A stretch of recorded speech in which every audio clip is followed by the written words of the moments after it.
John Calvin. ഫ്രാൻസിലെ മതനവീകരണത്തിൻ്റെ അപ്പസ്തോലനായിരുന്നു John Calvin.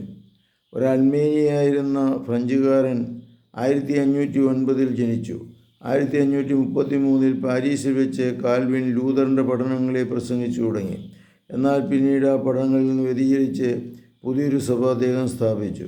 തൻ്റെ അനുയായികളെ പ്രസ്ബിറ്റേറിയൻ എന്ന് നാമകരണം ചെയ്തു. ദൈവം കുറേ ആളുകളെ സ്വർഗത്തിലേക്കും കുറേ പേരെ നരകത്തിലേക്കും വേണ്ടി സൃഷ്ടിക്കുന്നു.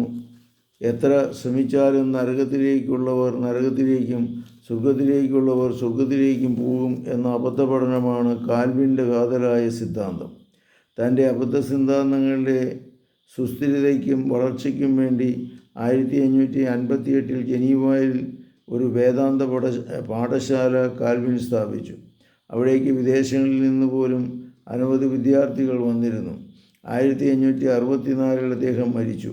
സ്കോട്ട്ലൻഡ്, ഫ്രാൻസ്, ഹോളണ്ട് എന്നിവിടങ്ങളിൽ കാൽവിനിസത്തിന് പ്രചാരം സിദ്ധിച്ചു. കർത്താവേ അനുഗ്രഹിക്കണമേ. മതപ്രബോധനങ്ങൾക്ക്